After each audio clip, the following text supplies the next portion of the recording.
Welcome back to the hairless HL34-100 lathe.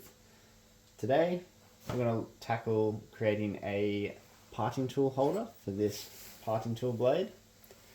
Now, I've done a couple of jobs on this lathe and I've had to take the work off over to the bandsaw, cut it down, then bring it back over and face it off, and look, that's just too much effort. So I want to build myself a parting tool. Now I could just buy a parting tool holder, but I've got the material here. I think it'll be a fun exercise. So I'm going to take some major dimensions from here, work out where I want to sit this parting tool, and then we'll create one. Well, hopefully, at least. So the height of that is roughly 31.2 mil. So that's our maximum height. Draw this out.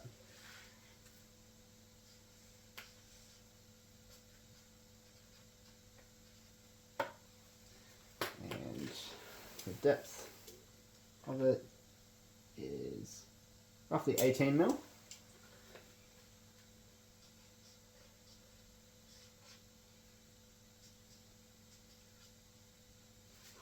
And the length of it, which won't really matter for us, but might as well finish off the measurement taking.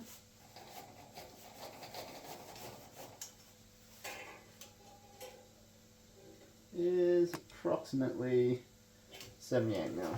This way. 76 mil.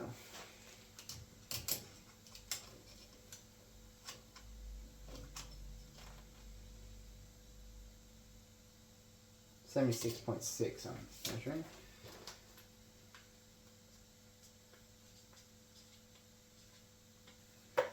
Okay, so that should make it easy. Now, I know the tip of this tool is at the 20 mil mark, so we want this tip here to be also at that 20 mil mark, and then we need to make it hold a high-speed steel cutter that is 12 mil tall by 2.8 mil deep. Alright, we'll do a quick sketch and then we'll find some material and get going.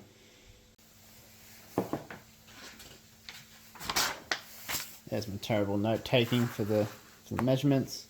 It's a drawing board. And here's a stock of material I found, which I think we can use to build this parting tool holder.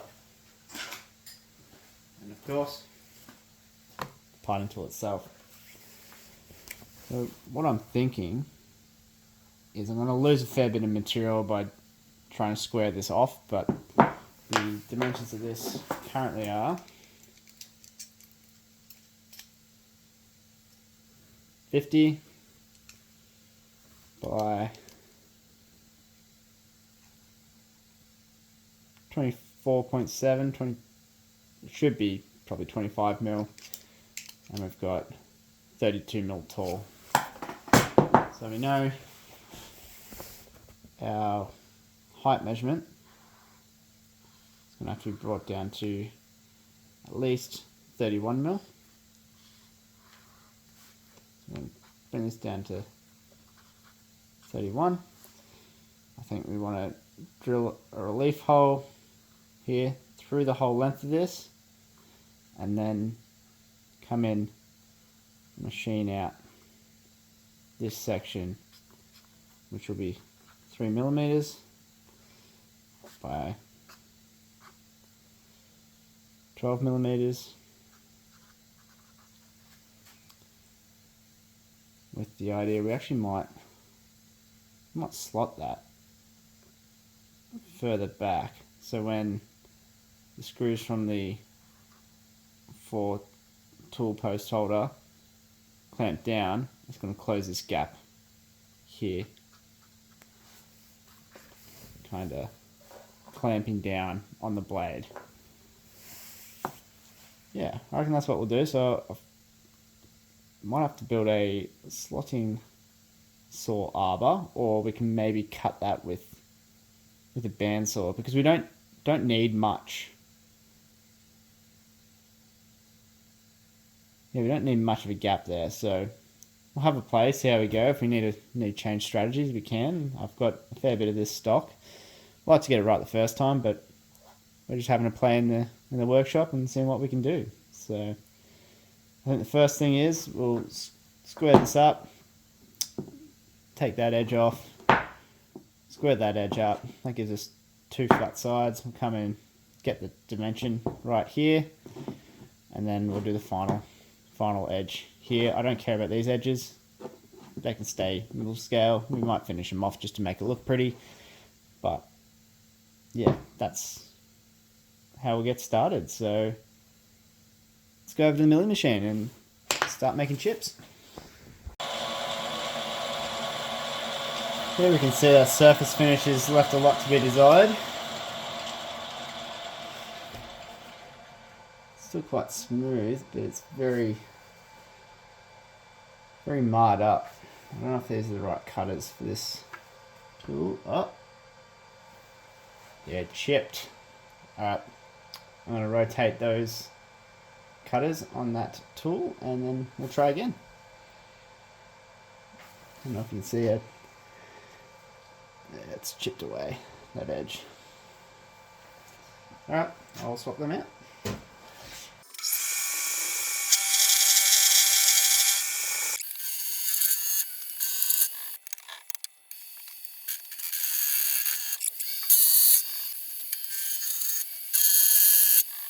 Right, so now we're done squaring up those sides.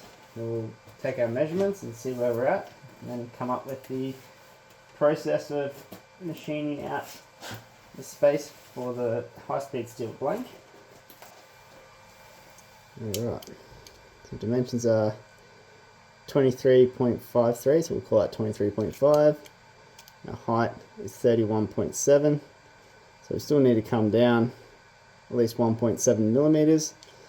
And then we can mark up from the bottom where we're going to make our 12mm slot. Then cut our relief and see if this is actually going to work.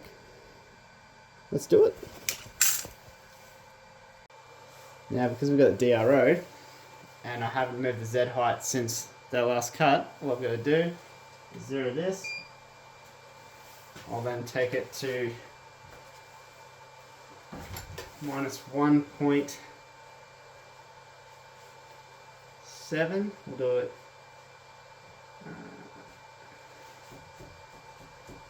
We'll do it all in one cut. I don't really care too much about the surface finish. It's kind of just a test piece. Just got to be functional, really. Try not to overshoot. There we go. Bang on. All right. Let's see if this mill will do it in one single cut.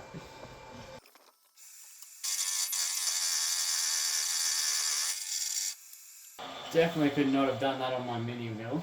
That's all. Nice blue chips there. Material's still cold. Have a quick look at the dimension. Just kind of tell me if the DRO works properly too.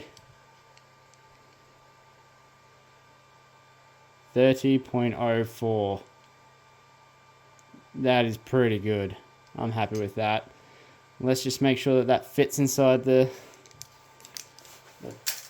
tool holder.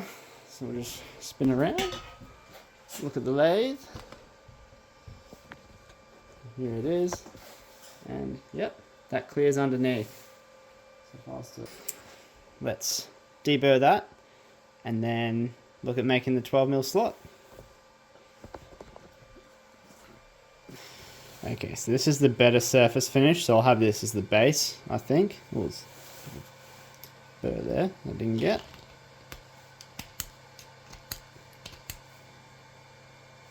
Might have to hit that with fire a little bit.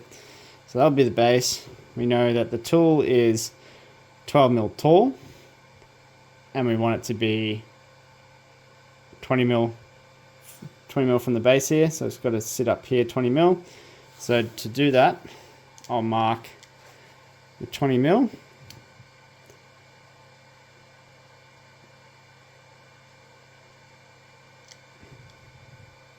A slight overshoot there.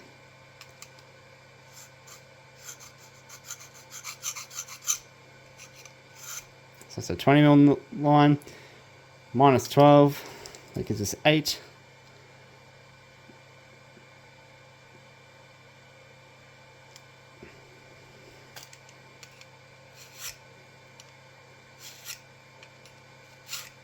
Alright, so we want to slot that 12 mil hole. Let's do it.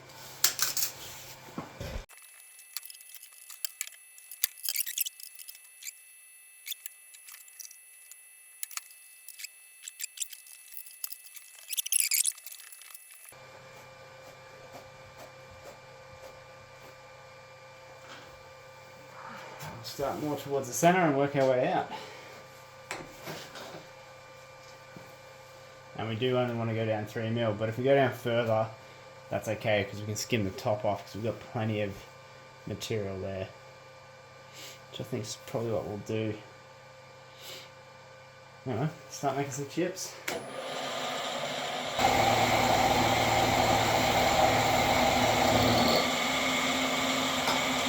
Cut out the slot to depth and then we'll come through and side mill.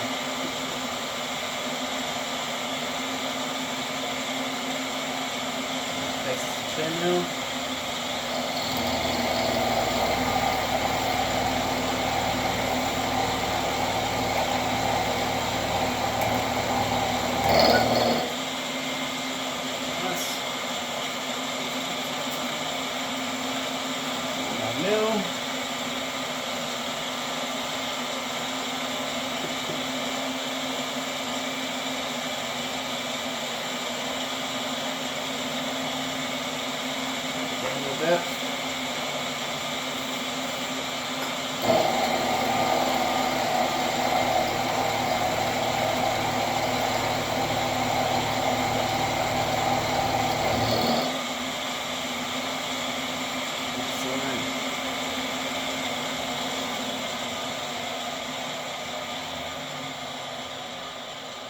It's very close to the top line there. So what I want to do is take a measurement, see how far we are from the base.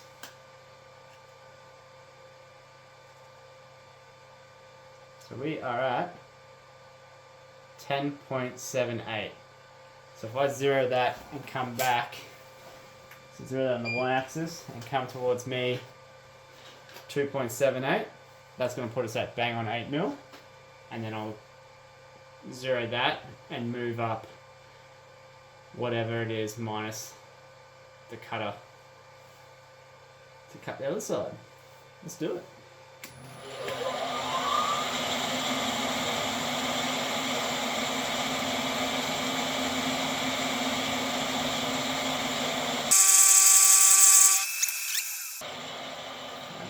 That's looking bang on the line. So quick measurement. What am I measuring? 8.05.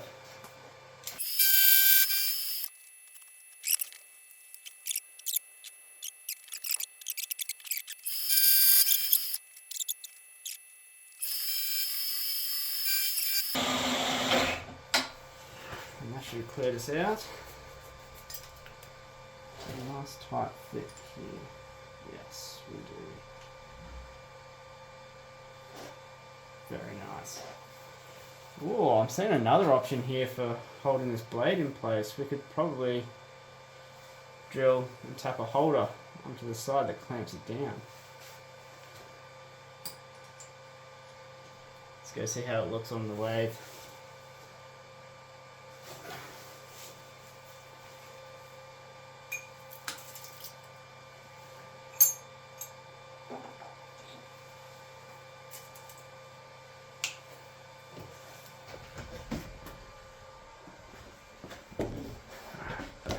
To the lathe.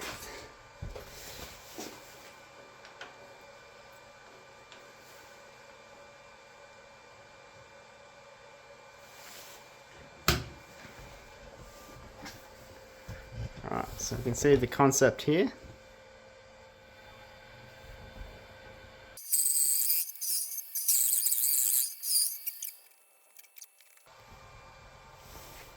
Okay, so we've got the part. It's obviously opened up a fair bit when machining that. That's alright, so what I want to do is cut a relief down the side here. Then we'll probably drill a clearance hole, then a counterbore, and tap the hole down the bottom, and we'll use that to clamp this down just there. And we leave a little bit of material that's going to be like a flexure. It's going to clamp this down. So let's get to it.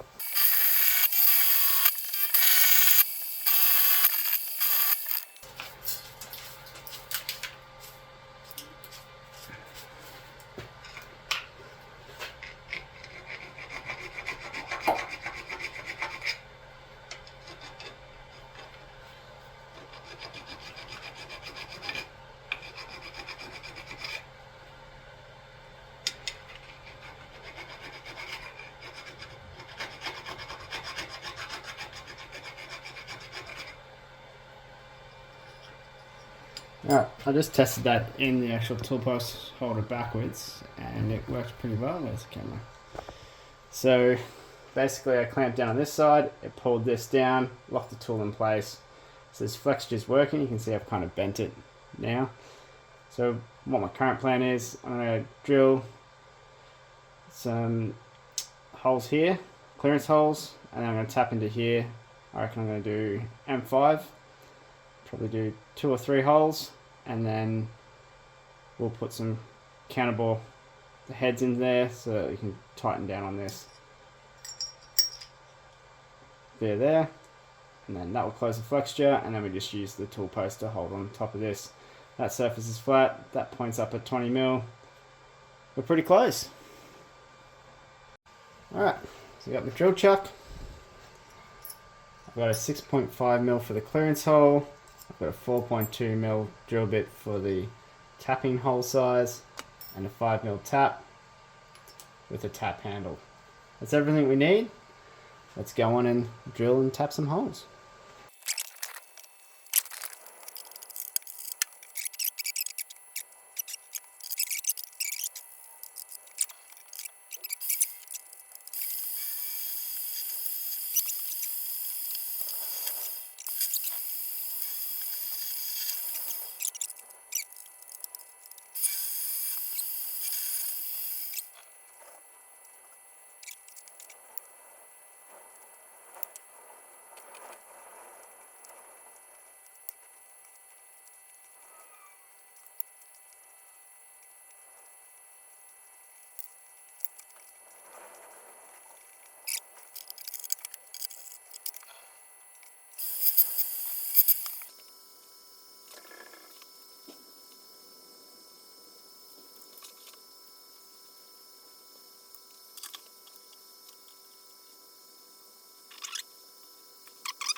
Let's go put in the tool post and try and tighten her up.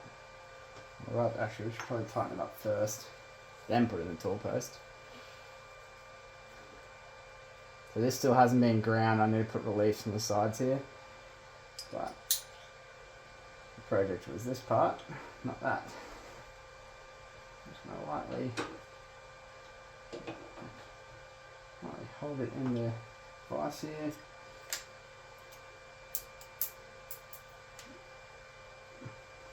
Feel that already tightened up in the back end. Perfect. Let's do the front end.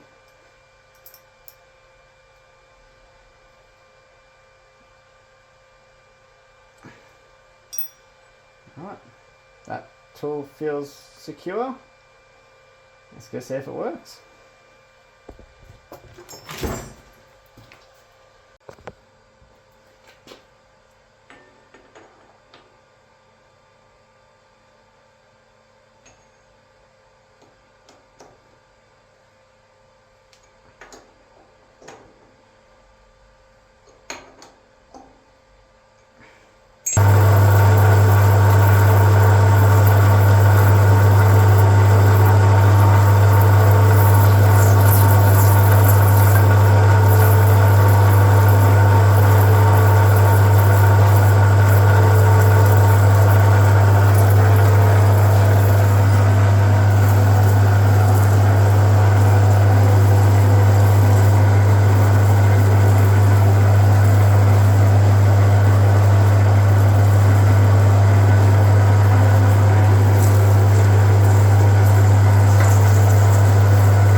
So what happened there?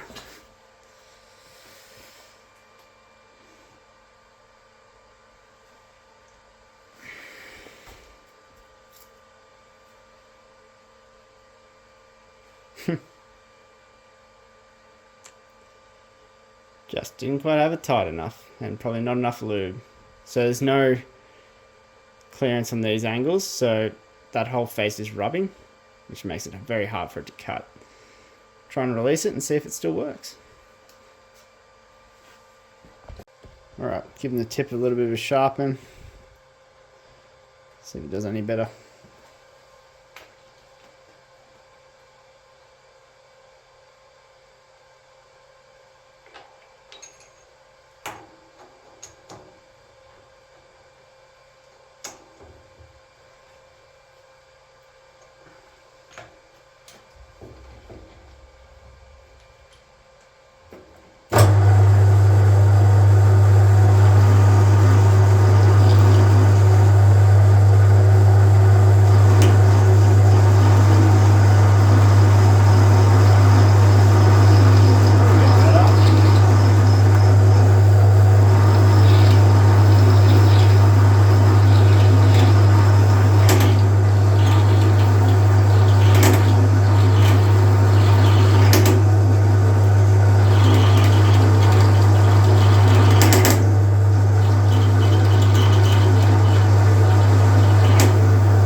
The design is there, we just need to make it out of harder steel.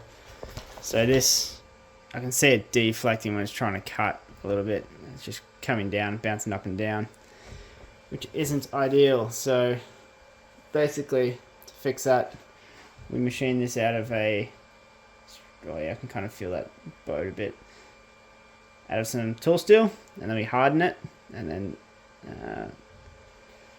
should be all good.